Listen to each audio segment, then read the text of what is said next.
Good evening. आज हम लोग अपना डीपीएस 14 का डिस्कशन कर रहे हैं, तो स्टार्ट करते हैं डीपीएस 14 का डिस्कशन। क्वेश्चन नंबर फर्स्ट के लिए बात करें, इसमें कहा गया दो equally charge identical metal spheres हैं, ए और बी, दोनों एक दूसरे को एफ फोर्स से रिपेल कर रहे हैं। तो सबसे पहले तो मैंने ये मान लिया कि दोनों पे चार्ज क्यू था, आर दूरी पर थे, तो फोर्स की वैल्यू हो जाएगी 1/4 pi epsilon not q square upon r square. Question में आगे कहा कि हमारे पास एक तीसरा आइडेंटिकल स्फीयर था लेकिन उस पर कोई चार्ज नहीं था। सबसे पहले हम उसे ए के कॉन्टैक्ट में लाए, तो ए के कॉन्टैक्ट में लाने पे दोनों पे चार्जेस आधे आधे हो जाएंगे, Q/2। उसके बाद हमने इस पार्टिकल को उठाया और दोनों के बिल्कुल बीचों बीच रख दिया। तो यहाँ पर अगर आप देखें तो अब बाद में हो जाएगा Q/2 इधर, Q/2 बीच वाले पॉइंट पे चार्ज और Q राइट मोस्ट पॉइंट पे, और डिस्टेंस हो जाएगा सेंटर से दोनों एंड चार्जेस का R/2 एंड R/2। क्वेश्चन में पूछा गया है नेट इलेक्ट्रिक फोर्स C पर कितना लगेगा। तो सबसे पहले तो इन दोनों के बीच में भी रिपल्शन होगा, F1 राइटवर्ड डायरेक्शन में लगेगा और इन दोनों में भी रिपल्शन होगा, F2 लेफ्टवर्ड डायरेक्शन में लगेगा। तो सबसे पहला काम तो ये F1 की वैल्यू को निकाल लीजिए। तो इन दोनों के बीच में लगने वाला रिपल्शन का फोर्स हो जाएगा 1/4 pi epsilon not Q/2 into Q/2 upon R/2 का स्क्वायर। अगर आप देखें ये सारी वैल्यूज F से ही मैच होंगी, तो ये वाला फोर्स तो F के ही बराबर आ गया। सेकेंड वाले के लिए बात करें तो वो आएगा 1/4 pi epsilon not Q/2 into Q upon R/2 का स्क्वायर। ये वाली वैल्यू आती है 2F, क्योंकि दोनों ऑपोजिट डायरेक्शन में है तो नेट फोर्स हो जाएगा 2F माइनस F, यानी कि नेट फोर्स की वैल्यू F के ही बराबर आ जाएगी। इसके बाद क्वेश्चन नंबर सेकंड के लिए बात करें। क्वेश्चन नंबर सेकंड इंटीग्रेशन का था, कैसे पता चलेगा ये बात। क्वेश्चन में कहा गया था कि स्पीड जो थी वो AT के हिसाब से चेंज हो रही है। हमें नहीं पता ये कांस्टेंट एक्सेलरेशन है या नहीं, तो हम तो अज्यूम करेंगे कि वो कांस्टेंट हो भी सकता है और नहीं भी। क्वेश्चन में हमसे कहा गया कि हमें स्पीड की मदद से बताना है कि distance travelled by the particle कितना होगा। तो हमने यहाँ पर इस्तेमाल करा V = ds/dt, तो ds की वैल्यू आ गई AT × dt। अब यहाँ पर सीधे सीधे आपने इंटीग्रेट करना है। डिस्प्लेसमेंट 0 से s तक, और टाइम में इन्होंने हमसे कहा था 4 सेकंड तक का हमने डिस्प्लेसमेंट बताना है, तो 0 से 4 तक। जब आप इंटीग्रेट करते हैं ये आता है हाफ AT², लिमिट्स को सब्सटीट्यूट करें आप पाएंगे डिस्प्लेसमेंट आएगा 8a।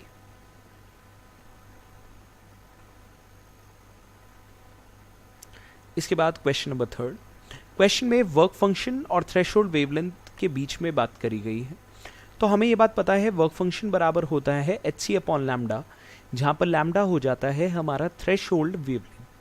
तो अकॉर्डिंगली अगर हम W1/W2 करेंगे तो उसकी वैल्यू आ जाएगी λ2/λ1, तो यानी 2.3 इलेक्ट्रॉन वोल्ट जो पहले वाला था आपका वर्क फंक्शन, इनफैक्ट बाद वाला, डिवाइडेड बाय 4.5 इक्वल्स λ/5600। तो जब आप यहाँ से सॉल्व करते हैं इस रेशियो को तो आप पाएंगे लैम्डा आएगा लगभग 2862 एंगस्ट्रॉम।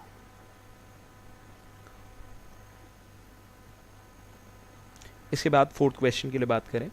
इसमें कहा गया एक 20 किलो का ब्लॉक है, जमीन पे रखा हुआ था, आप इसे आगे की तरफ फोर्स लगा के खींच रहे हैं इस तरीके से कि ये कांस्टेंट स्पीड से खिसक रहा है। क्वेश्चन में हमसे पूछा गया है कि यहाँ पर वर्क डन बाय अस कितना होगा जब ये ब्लॉक 2 मीटर खिसक जाएगा। सबसे पहली बात तो ये, इस फोर्स को अपोज करने के लिए केवल और केवल एक फोर्स लग रहा है, वो है फ्रिक्शन। फ्रिक्शन का फोर्स कितना होगा, क्योंकि ब्लॉक कांस्टेंट स्पीड से खिसक रहा है, तो ऐसे में जितना फ्रिक्शन का फोर्स होगा वही इस फोर्स के बराबर हो जाएगा। तो नॉर्मल रिएक्शन तो mg के बराबर आएगा 196 न्यूटन। फोर्स की वैल्यू होती है μn, जो कि बराबर आ जाएगा 49 न्यूटन्स। तो इसका मतलब आगे हमने 49 न्यूटन का ही फोर्स लगाना होगा। तो वर्क डन जो F.S के बराबर आएगा वो हो जाएगा 49 इंटू डिस्प्लेसमेंट 2, यानी कि 98 जूल्स। क्वेश्चन नंबर 5 के लिए बात करें। क्वेश्चन नंबर 5 में कहा गया ड्यूरिंग एन इलास्टिक कोलेशन क्या क्या चीजें सही होंगी। आपको ये लगेगा इलास्टिक कोलेशन के दौरान जो एनर्जी है वो कंजर्व रहेगी, ये गलत है। एनर्जी जो शुरुआत में थी कोलेशन से पहले, कोलेशन के बाद भी उतनी होगी, लेकिन क्या कोलेशन के दौरान उतनी रहेगी, ऐसा कतई नहीं है। जब दो बॉडीज आके कोलाइड करेंगी तो ऐसे में जो वो काइनेटिक एनर्जी थी वो बीच में डिफॉर्मेशन एनर्जी में भी कन्वर्ट होगी। तो केवल और केवल उस कोलेशन के दौरान जो चीज कांस्टेंट रहेगी, या इनफैक्ट इसी कोलेशन में किसी भी कोलेशन के दौरान जो चीज कांस्टेंट रहती है वो है मोमेंटम। मोमेंटम कंजर्व्ड रहता है, तो करेक्ट ऑप्शन होगा इसका बी। इसके बाद बात करते हैं क्वेश्चन नंबर 6 में कहा गया नंबर ऑफ न्यूक्लियाई 1000 से 900 हो गए 2 सेकंड में, तो शुरुआत से 4 सेकंड में कितने हो जाएंगे। रेडियो एक्टिव न्यूक्लियाई जितना कुछ टाइम इंटरवल में चेंज होता है उनके अंदर कुछ फ्रैक्शन चेंज, अगले उतने ही टाइम इंटरवल में उतना ही चेंज होता है। तो 1000 से 900 हो गए तो चेंज हुआ 9/10 का, तो अगली बार भी 9/10 का चेंज होगा, लेकिन 900 पर, यानी फाइनल नंबर ऑफ न्यूक्लियाई बचेंगे 810। तो करेक्ट ऑप्शन होगा बी। क्वेश्चन नंबर 7 की बात करें, ये क्वेश्चन काफ़ी डाउट क्रिएट करने वाला है, अक्सर लोग को कन्फ्यूजन हो सकता है। क्वेश्चन में कहा क्या गया है, पहले उसके लिए बात करें। इन्होंने कहा है कैपिलरी ट्यूब है रेडियस आर की, उसे आपने पानी में डुबोया, तो जितना पानी उसमें राइज कर गया ऊपर ट्यूब में, उसका मास है कैपिटल एम। क्वेश्चन में कहा गया कि अगर रेडियस डबल कर दिया जाए ट्यूब का तो कितना मास राइज करेगा। अब आप लोग को ऐसा लग सकता है कि रेडियस डबल होगा तो एरिया 4 गुना हो जाएगा, हाइट वही की वही, तो ऐसे में वॉल्यूम के 4 गुना होने पर मास भी 4 गुना हो जाएगा। लेकिन ये गलत है। गलत क्यों है? जितनी हाइट वो राइज करेगा एरिया में कोई बात गलत नहीं है, एरिया बिल्कुल सही बात है कि वो 4 गुना हो जाएगा, लेकिन फर्क पड़ेगा हाइट पर। जो हाइट रीजन होता है वो होता है 2t cos theta upon r रो जी, तो इसका मतलब हाइट भी रेडियस के इन्वर्सली प्रोपोर्शनल है। अब मास के लिए अगर बात करें तो वो होगा pi R square H into rho. तो आप एक बात सोच के देखें, h में 1 अपॉन r आ रहा है, तो इनफैक्ट मास केवल और केवल रेडियस के ही तो प्रोपोर्शनल आ गया। अगर आपने उसके अंदर डबल कर दिया है रेडियस, तो ऐसे में मास भी डबल हो जाएगा। तो इसलिए करेक्ट आंसर होगा इसका सी। क्वेश्चन नंबर 8 के लिए बात करें, इसमें कहा गया हीटिंग अरेंजमेंट के लिए ऑल्टरनेटिंग करंट आप यूज कर रहे हो जिसकी मैक्सिमम वैल्यू है 28 एम्पियर्स। अगर आप डीसी वैल्यू यूज करते उतनी ही एनर्जी प्रोड्यूस करने के लिए, तो आपसे पूछा गया है कि कितना कांस्टेंट करंट चाहिए होता। तो अब इससे हम एसी वैल्यू का आरएमएस वैल्यू निकालने, वही डीसी वैल्यू को कॉरेस्पॉन्ड करेगी। आरएमएस वैल्यू होगी 28, जो कि पीक वैल्यू है, डिवाइडेड बाय √2। तो वैल्यू लगभग 20 एम्पियर्स आएगा, जो कि है सी ऑप्शन। क्वेश्चन नंबर 9 के लिए बात करी जाए। इस क्वेश्चन में कहा गया कि एक लेक है, उसके बॉटम से एक एयर बबल बन के ऊपर की तरफ आ रहा है, और ये पाया गया कि जो उसका रेडियस है वो ऊपर तक आने में डबल हो गया। वॉल्यूम होता है 4/3 पाई आर क्यूब, तो सीधी बात है जब रेडियस डबल हो गया तो वॉल्यूम 8 गुना हो जाए। क्वेश्चन में कहा गया कि अगर यहाँ पर जो एटमॉस्फेरिक प्रेशर है वो बराबर है आपका 10 मीटर्स हाइट जो वाटर कॉलम की होगी, तो हमने ये बताना है कि रिवर की डेप्थ कितनी है या लेक की डेप्थ कितनी है। पहली बात तो ये, जो एयर बबल है उसके अंदर गैस जो ट्रैप्ड है उसका टेम्परेचर और नंबर ऑफ मोल्स कांस्टेंट होंगे, तो इसका मतलब P1V1 would be equal to P2V2। अब अगर मैं बात करूं लोअर मोस्ट पॉइंट पे, तो प्रेशर क्या होगा, वो होगा एक तो atmospheric pressure P0 plus H रो जी। इसे वॉल्यूम से आप मल्टीप्लाई करें तो वो आ जाएगा 4/3 पाई आर क्यूब। जब वो सरफेस पर आ जाएगा तो प्रेशर तो एटमॉस्फेरिक प्रेशर P0 के ही बराबर हो गया, लेकिन अब की बार वॉल्यूम हो जाएगा 4/3 पाई 2r का क्यूब, कारण है रेडियस डबल हो गया।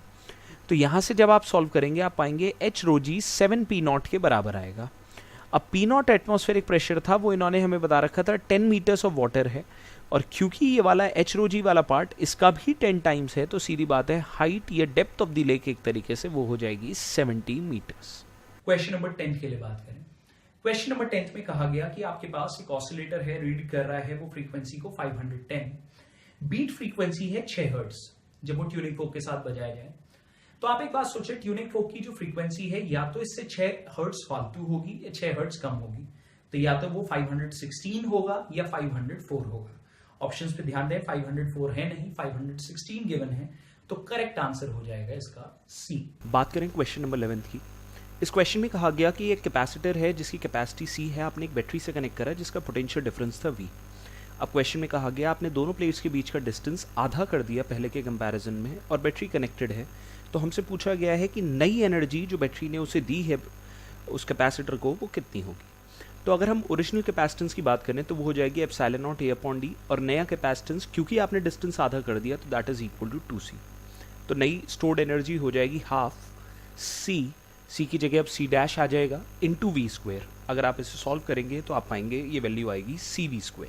क्वेश्चन नंबर 12 के लिए बात करें।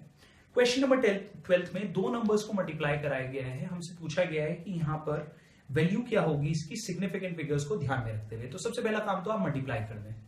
मल्टीप्लीकेशन में सिग्निफिकेंट फिगर्स का अगर आपने ध्यान देना है तो एक छोटी सी बात पे ध्यान दीजिएगा कि दो चीजें जो मल्टीप्लाई हो रही हैं उसमें जिसमें minimum number of significant figures हैं उतने ही सिग्निफिकेंट फिगर आंसर में होंगे।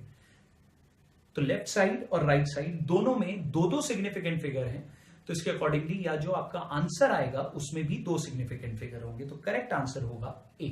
क्वेश्चन नंबर 13 में बात करें। इस क्वेश्चन में कहा गया एक रेक्टेंगुलर मैग्नेट है जिसे आपने सस्पेंड करा हुआ है और उसका पीरियड ऑफ ऑसिलेशन है 4 सेकेंड।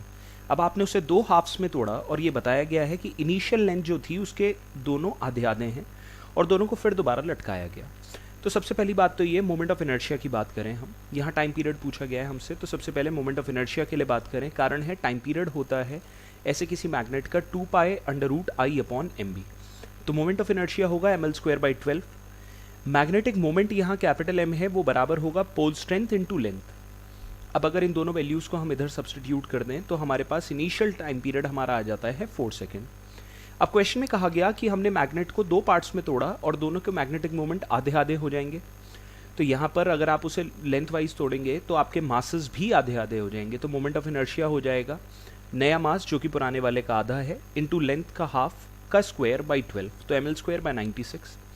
मैग्नेटिक मोमेंट भी चेंज हो जाएगा, पोल स्ट्रेंथ वही का वही रहेगा लेकिन लेंथ अब पहले से l/2 हो गया। तो इन दोनों चेंजेस के अकॉर्डिंगली नया टाइम पीरियड आ जाएगा 2π√। पुराने वाले फॉर्मूले से अब आप इसे कंपेयर करें तो आप पाएंगे पहले वहाँ नीचे डिनोमिनेटर में 12 था, यहाँ 48 है, तो 1/√4 यानी टाइम पीरियड पुरानी वाली वैल्यू का हाफ हो गया। पुराना टाइम पीरियड 4 सेकेंड था तो नया टाइम पीरियड होगा 2 सेकेंड्स। क्वेश्चन नंबर 14 के लिए बात करें, इसमें कहा गया वर्चुअल इमेज लार्जर होगी ऑब्जेक्ट से कब। मतलब सीधी बात है, आपको वर्चुअल इमेज भी चाहिए और मैग्नीफाइड भी चाहिए। तो इसमें ध्यान रखिएगा ये 2 केसेस में आती है, एक तो कॉन्केव मिरर के केस में और दूसरा कॉन्वेक्स लेंस के केस में। ऑप्शन में हमें यहाँ पे कॉन्वेक्स लेंस गिवन नहीं है, कॉन्केव मिरर ही गिवन है, तो करेक्ट ऑप्शन हो जाएगा ए। क्वेश्चन नंबर 15 के लिए बात करें, इसमें कहा गया 2 पार्टिकल्स हैं, दोनों के दोनों SHM एग्जीक्यूट कर रहे हैं, सेम एम्पलीट्यूड सेम फ्रीक्वेंसी, लेकिन ये दोनों एक दूसरे को पास तब करते हैं जब ये ऑपोजिट डायरेक्शन में जा रहे हैं और एम्पलीट्यूड के आधे डिस्प्लेसमेंट पर है मीन पोजीशन से। तो हमसे पूछा गया है दोनों के बीच में फेज डिफरेंस कितना होगा। सबसे पहले एक जनरल इक्वेशन की बात करें तो x बराबर a sin ωt plus phi होगा। अगर मैं टाइम t की बात करूं तो यहाँ पर x को a/2 रख सकते हैं हम, आधे एम्पलीट्यूड पर है, तो साइन फाई आता है हाफ। फेज अगर हाफ आ रहा है, साइन की वैल्यू हाफ आ रही है तो फेज की वैल्यू या तो 30 डिग्री होगी या 150 डिग्री। तो इसका सीधा सा मतलब ये है एक पार्टिकल के लिए तो फेज 30 डिग्री है और दूसरे के लिए फेज है 150 डिग्री। तो अकॉर्डिंगली फेज डिफरेंस हो जाएगा φ2 - φ1 जो कि आ जाएगा 120 डिग्री या फिर 2π/3। क्वेश्चन नंबर 16 की बात करें, इन्होंने कहा गलती से मान लीजिए किसी सर्किट में वोल्ट मीटर को सीरीज में लगा दिया गया, अमीटर को पैरेलल में, तो यहाँ सर्किट को जब स्विच ऑन करेंगे दोनों खराब होंगे या नहीं। आप एक बात सोचो, वोल्ट मीटर आइडियल है तो उसकी रेजिस्टेंस होगी इनफाइनाइट। जैसे ही उसे लगाओगे तो सर्किट में करंट तो जीरो ही हो जाएगा। अगर सर्किट के अंदर करंट जीरो हो गया तो वोल्ट मीटर खराब क्यों होना है, रीडिंग देगा, प्रॉपर देगा। और जहां तक रही मीटर की बात, उसमें चार में तो करंट ही नहीं जा रहा, जब करंट जा ही नहीं रहा तो ऐसे में वो भी क्या खराब होगा। तो इसलिए दोनों के दोनों बिल्कुल सुरक्षित होंगे, कुछ खराबी नहीं होनी दोनों में। इसके बाद बात करें क्वेश्चन नंबर 17 के लिए, इस क्वेश्चन में कहा गया 3 पार्टिकल्स हैं, मासेस m है, इक्विलेटरल ट्रायंगल के कोनों पे रखे, ग्रेविटेशन फील्ड सेंटर पर क्या होगा। सिमेट्रिकल है, तीनों की वजह से वेक्टर्स लगेंगे, जितना एक की वजह से उतना दूसरे, उतना तीसरे की वजह से, तीनों के बीच में एंगल होगा 120 डिग्रीज का। अगर आप वेक्टर एडिशन करो, 3 फोर्सेस हैं या 3 ग्रेविटेशन फील्ड के डायरेक्शंस हैं, तीनों बराबर एंगल पे इंक्लाइंड है, तीनों के मैग्नीट्यूड भी बराबर है, तो ऐसे में वेक्टर एडिशन आ जाएगा 0। तो करेक्ट आंसर होगा ए। इसके बाद बात करते हैं क्वेश्चन नंबर 18 के लिए, एक रेडियो सिग्नल है, 150 किलोमीटर जाना है उसने ट्रांसमीटर से रिसीविंग एंटीना तक, तो कितनी देर लेगा। क्योंकि रेडियो सिग्नल है तो स्पीड ऑफ लाइट से जाएगा, यानी 3 × 10⁸, कारण है इलेक्ट्रोमैग्नेटिक वेव है, तो इसे टाइम लगेगा 150 × 10⁻³ upon speed of light in vacuum, यानी 3 × 10⁸। तो करेक्ट आंसर आएगा ए। मेरे ख्याल में शायद आंसर में गड़बड़ थी, यहाँ डी गिवन था, लेकिन करेक्ट आंसर है ए। क्वेश्चन नंबर 19 के लिए बात करते हैं।